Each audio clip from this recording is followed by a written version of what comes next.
নমস্কার, আমি বাবলি আর আপনারা দেখছেন বঙ্গবাবলি ইউটিউব চ্যানেল। আপনাদের সকলকে বঙ্গবাবলি ইউটিউব চ্যানেলে স্বাগত। চলে এসেছে আজকে নতুন ভিডিও নিয়ে। আজকের ভিডিও আইসিডিএস কেন্দ্রিক। ভিডিওটি ভালো লাগলে অবশ্যই লাইক করবেন, শেয়ার করবেন, আর ইউটিউব চ্যানেলে নতুন হয়ে থাকলে চ্যানেলটি এখনও সাবস্ক্রাইব না করে থাকলে অবশ্যই চ্যানেলটি সাবস্ক্রাইব করুন। পাশের বেল আইকনটি ক্লিক করে অল নোটিফিকেশন করে রাখুন, তাহলে যখনই নতুন নতুন ভিডিও আপলোড করব আপনাদের কাছে সবার আগে নোটিফিকেশন চলে যাবে। চলুন আজকের ভিডিও শুরু করি।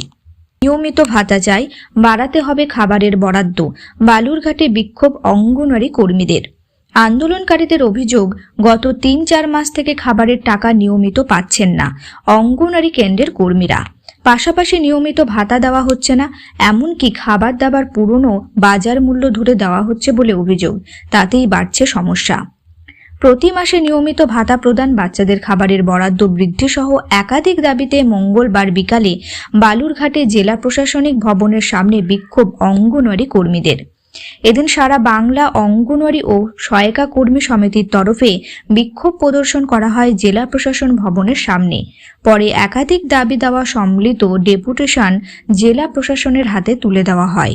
যদিও এর পরেও সমস্যার সমাধানে প্রশাসনের তরফে কোনো আশ্বাস দেওয়া হয়নি বলেই অভিযোগ বিক্ষোভকারীদের। দাবি পূরণ না হলে আগামী দিনে প্রতিটি অঙ্গনওয়াড়ি কেন্দ্র থেকে খাবার দেওয়া বন্ধ করা হবে বলে সাফ হুঁশিয়ারি দেওয়া হয়েছে আন্দোলনকারীদের তরফে। আন্দোলনকারীদের অভিযোগ, গত ৩ থেকে ৪ মাস খাবারের টাকা নিয়মিত পাচ্ছেন না অঙ্গনওয়াড়ি কেন্দ্রের কর্মীরা। পাশাপাশি নিয়মিত ভাতা দেওয়া হচ্ছে না, এমনকি খাবার দাবার পুরনো বাজার মূল্য ধরে দেওয়া হচ্ছে বলে অভিযোগ এখন ডিমের দাম ৮ টাকা হলেও দেওয়া হচ্ছে ৬.৫ টাকা করে। জ্বালানি হিসেবে যে টাকা দেওয়া হয় তাও প্রয়োজনের তুলনায় অনেক কম বলে দাবি। আন্দোলনকারীদের সাফ দাবি যে টাকা দেওয়া হয় তা দিয়ে সেন্টার চালানো সম্ভব নয়।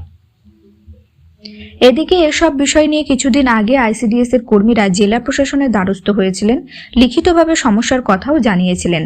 তারপরেও সমস্যা সমাধান হয়নি, যার ফলে শহরে বেশ কিছু এলাকার অঙ্গনওয়াড়ি কেন্দ্র থেকে খাবার দিতে পারেননি কর্মীরা। এরপর ফের প্রশাসনের দ্বারস্থ হন অঙ্গনওয়াড়ি কর্মীরা, যা নিয়ে চাপানোতর চলছে প্রশাসনিক মহলের অন্দরেও।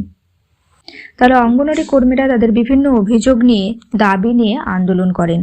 এই ছিল আজকের ভিডিওটি ভালো লাগলে অবশ্যই লাইক করবেন, শেয়ার করবেন। ইউটিউব চ্যানেলে নতুন হয়ে থাকলে চ্যানেলটি সাবস্ক্রাইব করবেন। আপনারা কমেন্ট করে জানাতে পারেন আর কি কি বিষয় নিয়ে ভিডিও বানালে ভালো হয়, চেষ্টা করব সেই সব বিষয় নিয়ে ভিডিও বানানোর। আজকের ভিডিও এখানে শেষ করলাম। সকলে ভালো থাকুন, সুস্থ থাকুন।